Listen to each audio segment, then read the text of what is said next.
we have a wonderful keynote presentation, not a presentation, conversation for you with Rabbi Jonathan Wittenberg and Elif Shafak. I'll start quickly with Jonathan. As you know, he's the Rabbi of New North London, inspiration for a number of refugee and asylum seeker projects emanating from the synagogue and its community, a strong advocate of interfaith dialogue, and he's broadcast on Thought for the Day, as well as on Arab-speaking television channels. Jonathan thinks about social injustice and moral justice every moment of his life. When he's running, runs marathons. I think that's where he really becomes extremely creative. And he puts into practice tolerance and true understanding of the past as the only way to improve the future. And the ultimate example was his walk with his dog Mitzpah, carrying the symbolic eternal light from his father's synagogue, which was ravaged on Kristallnacht in Frankfurt, all the way to his community back in London. That tells you a lot about the man and where he's coming from. And he's going to be in conversation with Elif Shafak. Now, Elif Shafak is truly a wonderful, wonderful, inspirational speaker. And I've listened to you a couple of times over the last 6 months, Elif, at Hay Festival and others, and totally blown away. Elif is a multi-award winning British-Turkish novelist, the most widely read female author in Turkey. She writes in both Turkish and English, has published 17 books, 11 of which are novels. Her work's been translated into 50 languages, but most important of all, Elif is an activist for women's rights, minority rights, and freedom of speech.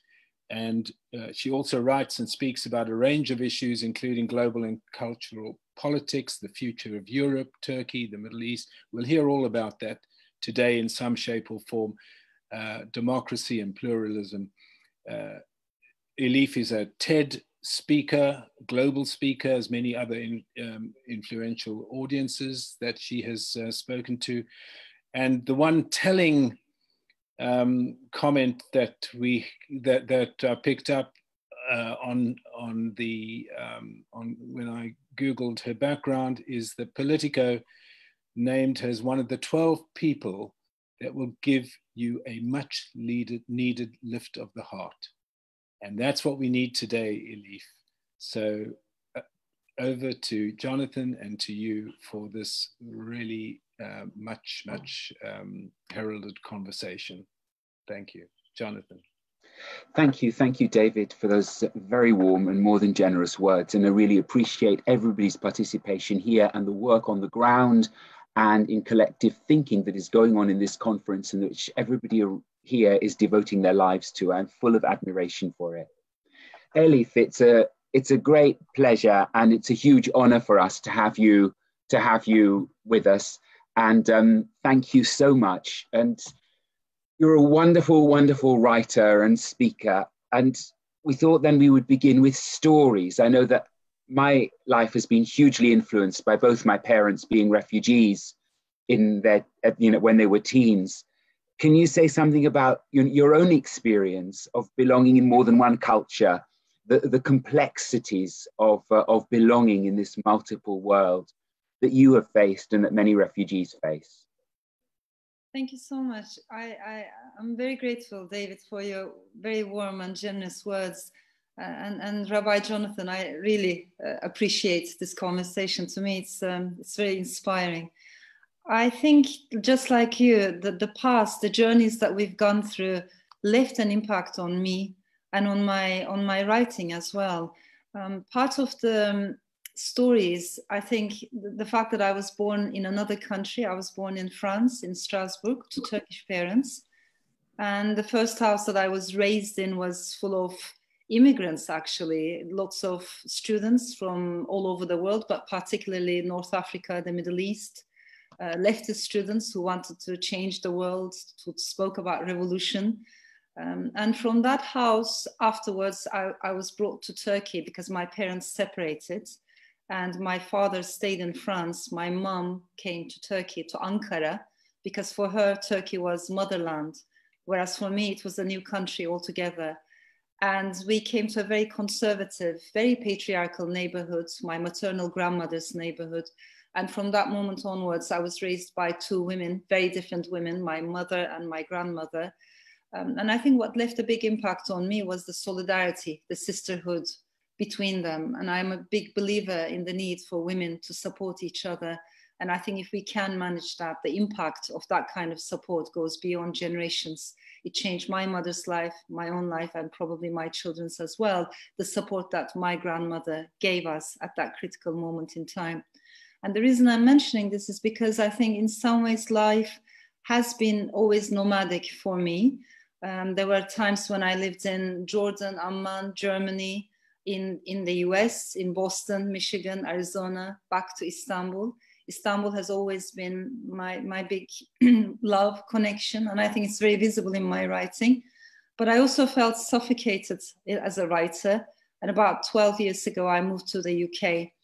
If I may add this, I see myself as an Istanbulite, but I'm also attached to the Balkans. I have elements in my soul from the Middle East. I'm a European by birth, the values that I share.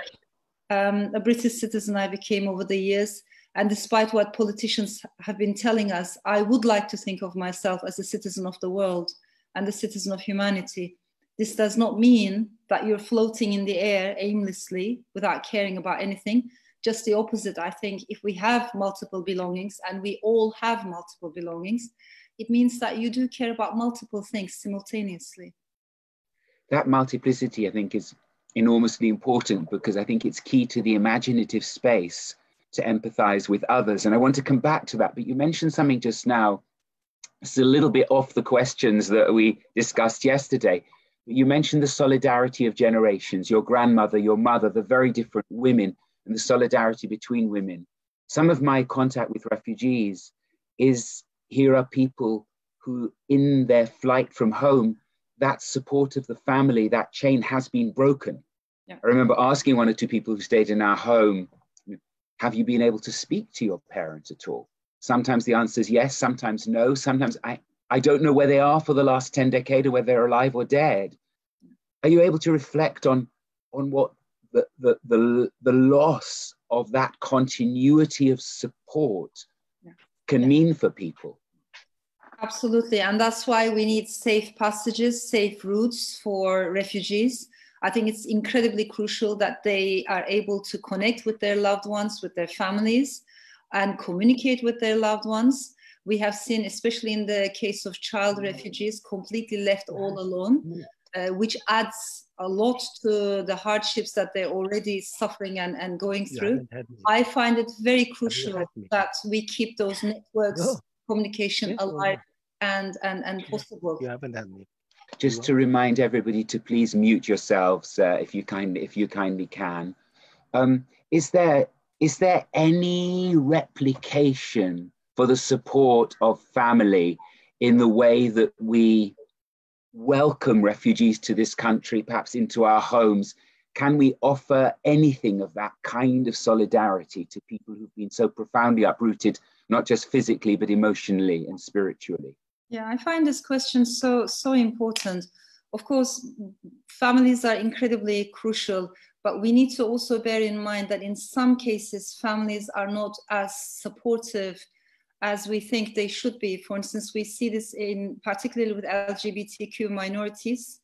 Many times they can be left all alone or even shunned by their own families.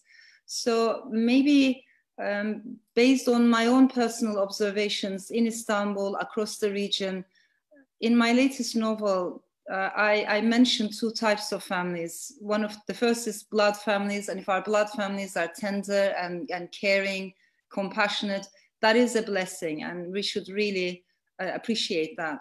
But not always that is the case. So the second type of family that I talk about is water families. Water families are not necessarily composed of blood relations, but they are incredibly solid, strong, and I've seen in countries particularly where democracy has been crushed and diversity is not appreciated, and people have been pushed to the margins, the periphery, water families become all the more important. Water families are our friends, the friends that we meet along the way in our journeys. We all come from different backgrounds, and we find each other and we support each other, and we are the witnesses of our journeys. When we fall down, these are the people who pull us up. So we can be water family to refugees. We can be water families to people in need. And I think that is incredibly crucial. That witnesses to our journeys. When we spoke yesterday, and you're a wonderful writer, we talked about story rather than number, and enabling to hearing people's stories and understanding the depth to which a person is a person. And in the report just now, we heard that creating the imaginative space in people's minds during COVID and during lockdown to actually think and receive another person's story. As a writer, how do you see that and the importance of it? I think stories are so important. As human beings, we are emotional creatures. Where I come from, people like to say that women are emotional. I think women and men, we are all emotional creatures. And when we connect through emotions, we connect through stories. What we remember of the past, we remember through stories. And overall, we're composed of stories. Now, I think stories are also incredibly political in the sense that they help us to empathize, to overcome walls of numbness. We need to bear in mind that it doesn't start with concentration camps. It doesn't start with mass graves. All of that comes later. I think oftentimes history has shown us that discrimination, xenophobia, all kinds of racism and bigotry starts with words. It starts with dehumanization, and it starts with language. So stories are crucial because they can fight against that kind of dehumanization. Unfortunately, if you can dehumanize a group of people, afterwards you can do whatever you want to them, as we have seen in case after case. So I think literature in a way is an act of resistance. Literature tries to rehumanize people who have been dehumanized. If I may give you just one example, one of the places that inspired me, moved me when I was writing this novel is an actual cemetery that exists in Istanbul. It's a graveyard. And in Turkish, it's called Kimsesizler Mezarlığı, which means the cemetery of the companionless. I became very drawn to this place years ago, and I've started doing research. It's unlike any other graveyards because there are no tombstones, no marble stones, no visitors, no flowers, no names or surnames, just numbers. So graves with numbers scribbled on wooden posts. It's a place where human beings become numbers. And when you do research, you realize the people who are buried there, many of them are, have been shunned by their own families. There are abandoned babies, suicides, sex workers, and also there's a growing number of refugees who have been buried there in Istanbul. We always read about refugees who have drowned, died while they were trying to get into Europe. Where are all these bodies taken? The bodies are taken to the cemetery of the companionless in Istanbul.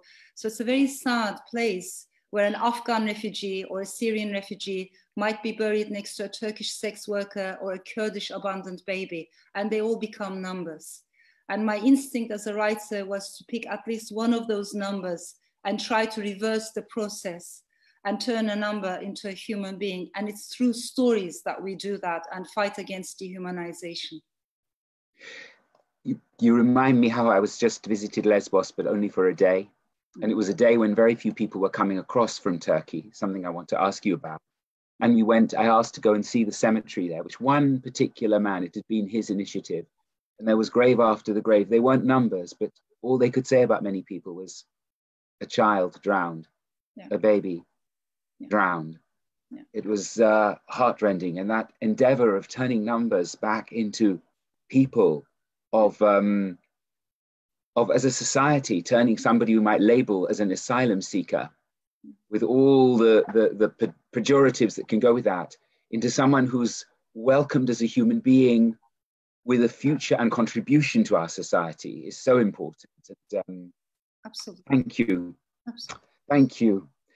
You mentioned just, as Istanbul is home, you're a citizen of the UK, you're a citizen of the world. I mean, that's in defiance of this sort of narrow rhetoric of increasing nationalism we're seeing across the world. But it's also an inner challenge to carry with you or manage different kinds of cultural expectation, different attitudes to faith and the role of religion in societies. How do you understand the kind of those challenges of cultural change that any refugee will face in a new context? Yes, those challenges are very real, and I think we should be able to speak about them honestly and create safe spaces, open spaces where people can talk about their own challenges. How refugees are met, with what kind of energy they're welcomed when they arrive at a country, is incredibly important, because oftentimes if you're not welcomed with a positive energy, you want to go back to your own tribe, in a way, group where you feel safer. If we want more interaction among people coming from different backgrounds, we have to create that kind of culture, that kind of open space, and we have to appreciate diversity. Once again, I come from a country where that has never appreciated its diversity. And I think by losing that, we have lost a lot in Turkey. And I'm not talking about only an economic loss, even something in our conscience. Unfortunately, we live in a world in which we are told we can only be one thing, one monolithic, singular identity or a dominant identity, and we need to stick to that identity. We're not being taught at school or in popular culture or in our environments that in fact, as human beings, we're complicated creatures. We have multiple layers, multiple belongings. You don't have to be a traveler. You don't have to grow up in multiple countries in order to have multiple belongings. Maybe you grew up in just, the same place. You were born and raised. You still have multiple threads and belongings. We're a different person, slightly different when we speak with our parents, for instance, compared to how we speak with our children, with our friends in different environments. Maybe you have in your ancestry so many different stories, different ethnicities. So there are all these threads that we can celebrate together. But we are living in a world that sees complexity as a problem. And it's a very dangerous crossroads, because it gives a perfect opportunity to demagogues who promise us safety and simplicity. The demagogue says, I'm going to make everything simple for you. And I think that's an illusion. So to me, it's much safer to understand that this is a complicated world. There is room for multiplicity, and we need to celebrate diversity and inclusion, because in this life, if we're going to learn anything at all, I think we're going to learn it from people who are different than us. Someone who is exactly like me is an echo of my voice, and we don't learn from echoes. I've wondered whether that focus on narrowing identity down to simplicity, where I very much agree with you about its huge dangers, is a response to fear. Yeah. But you remind us all who are participating here that as well as working with refugees, we're working with our own society to create imaginative space, and above all, heart space, to be listeners and receptive, and to grow in ourselves through those we welcome and are willing to encounter. Moving to some sort of a more sort of political and practical landscape, Turkey at the moment has about 4 million refugees and a complex relationship to Europe. The EU paid Turkey to close its borders, and yet many refugees have crossed, sometimes at the cost of many lives, to Lesbos, to Greece, and to elsewhere. That's something you're very conscious of, and particularly the suffering of women and children in that context. How do you see it, and how do you see that? What do you see as the biggest risks and dangers? There are so many. Yeah, we have been witnessing the worst humanitarian crisis since the Second World War. And when we look around the world today, around 85% of refugees have been hosted by either low-income countries or middle-income countries. And this is something we need to talk about, not by the wealthiest countries, but the others. And in the case of Syrian refugees in particular, we've seen Jordan, Lebanon, and Turkey receiving more refugees than any other countries. And as you pointed out, Turkey has around 4 million refugees. And to me, it's incredibly bothersome that Erdogan in particular uses refugees as a political bargaining chip in his own dealings with the EU. We've seen this happening and again. So I'm also very conscious of the fact that within refugees, several groups are even more vulnerable, such as children, such as sexual minorities, such as ethnic minorities. Just yesterday was the anniversary, it was the heartbreaking anniversary of the Yazidi genocide. So across the region, we have extremely vulnerable communities and minorities that are fleeing persecution, that are fleeing torture, and we need to pay extra attention to them, in my opinion.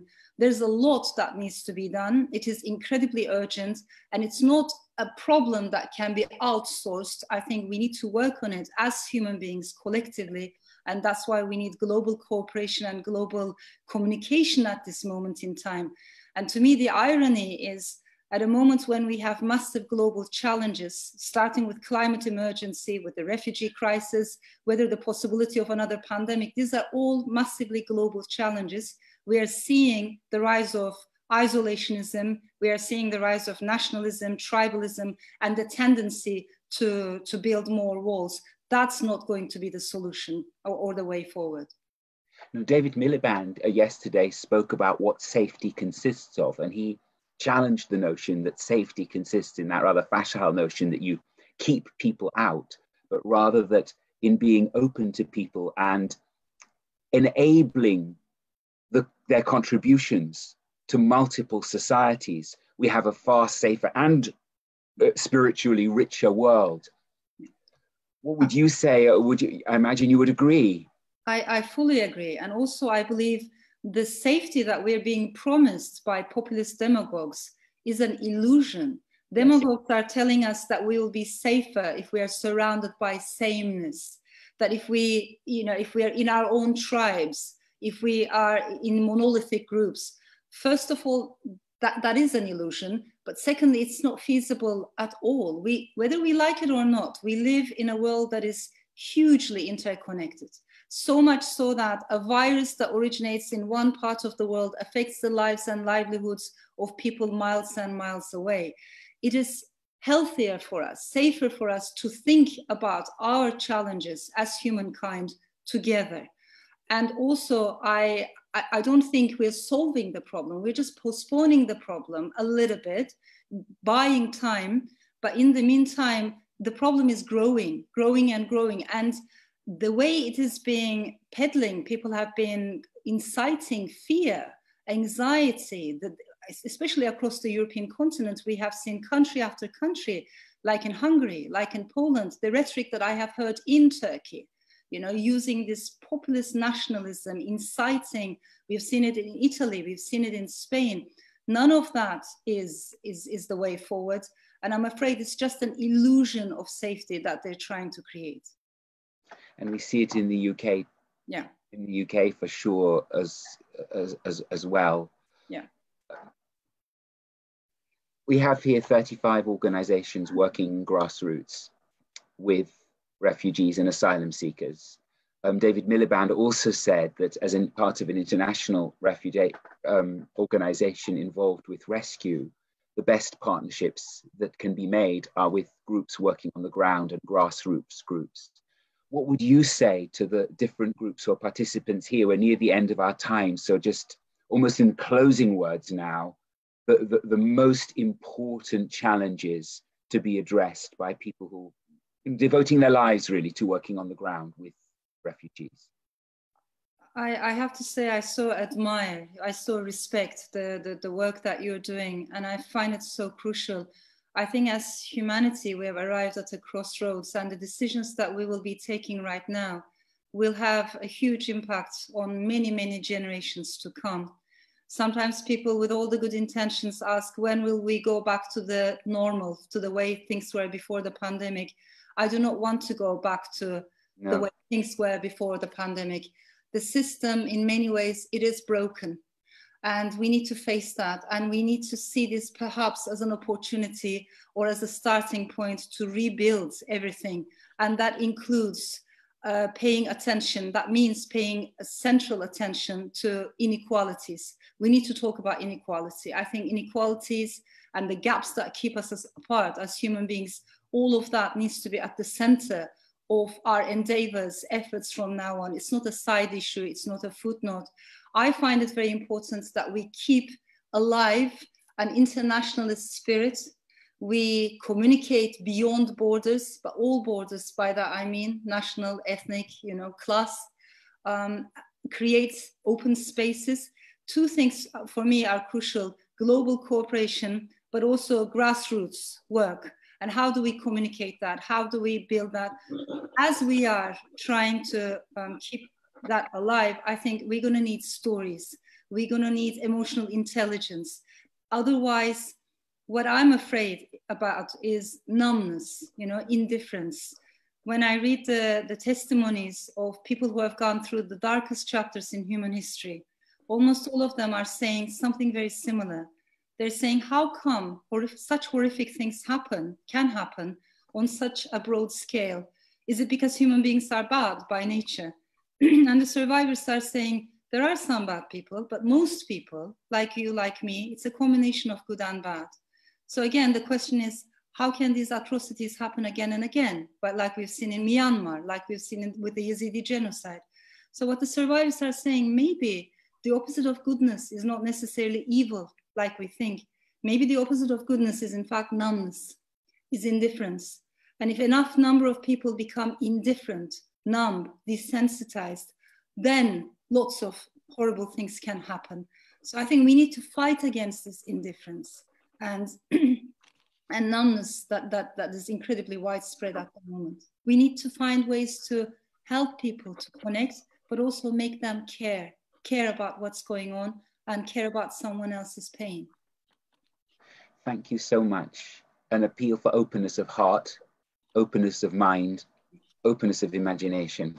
I so appreciate. Connection. Thank you so much. We really, really deeply appreciate your words, your thought, the heartfelt meaning behind them, and that you've spent your time with us this morning. Elif, on behalf of us all, a very big thank you. Thank you. Thank you. Such a thank you. So Back to you, David. Thank you, Elif. Thank you, Jonathan. Thank you, Elif. That was profound. It really went deep into all of our hearts in terms of the work we're doing, what we're trying to achieve. And, you made some incredibly powerful points which are going to resonate through the work, through the work we're now going to do in our groups later. The linking global communication and grassroots work, which again was something that came through from David Miliband yesterday in a different way. You've said that stories are the link, and that we need to fight this numbness and this indifference.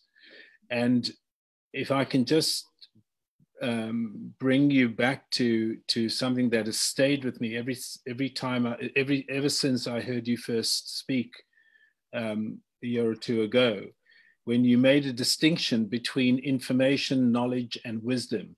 Yeah. And you said that these are three completely different things. You weren't interested in information, and that knowledge is what we need to work with today, and wisdom is something we need to seek. So Elif, if I could bring you back and just say a few words about knowledge and wisdom, in terms of how we address the issues that we are going to be doing in the next couple of hours. I so appreciate this.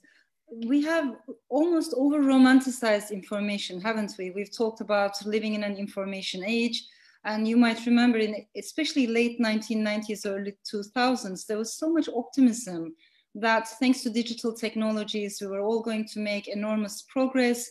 There was democracy, there was going to be democracy everywhere. And the assumption was history could only move in one direction, progressive, linear. And the countries that were relatively lagging behind would sooner or later catch up with the civilized world. That was the prediction, and information occupied a central place in that optimistic hypothesis, because the idea was if you give people enough information, they will make the right choices. It didn't work out that way. I think just the opposite. Information oftentimes proved to be incredibly damaging. What do I mean by that? We are faced with an influx, with a flood of information, let alone misinformation and disinformation almost every day. And when we wake up, we scroll up and down, we check our social media feed, we're constantly checking information. But the problem is it doesn't stay with us. It doesn't even register because we can't take in or process this much information. That is the truth. Now, information is very different than knowledge. And then there's wisdom. I make a distinction between these three. And I think we're living in a world in which we have too much information, very little knowledge, and even less wisdom. So perhaps one of our aims should be to change that ratio. Let's decrease the amount of information we're dealing with every day because it's not real, but let's increase our knowledge and hopefully let's seek wisdom. So for knowledge, I think we need to slow down. We need to go within. For knowledge, we need books, not just checking, scrolling our Twitter feeds, but to read about that subject. And that means investigative journalism, as well as to read in-depth analysis and books. And then for wisdom, I think we need empathy. We need emotional intelligence because wisdom brings together the mind and the heart. So I do make a distinction because if we solely focus on information, that means numbers. And after a while, it really doesn't register whether it's 5,000 refugees or 50,000 refugees that we're talking about. Numbers don't stay with us unless I know their stories, unless I have more knowledge about the subject I'm talking about. Also, I think too much information makes us a little bit arrogant, doesn't it? Because it gives me the illusion that I know the subject. You can ask me anything. If I don't know, I will just Google it. And in the next 5 minutes, I can say a few things about the subject, which gives me the illusion that I know the subject, but in fact, I know nothing. So I think to be aware of the distinction between information and knowledge can make us a little bit more humble too. Thank you. Thank you. And that's a great starting point for the rest of our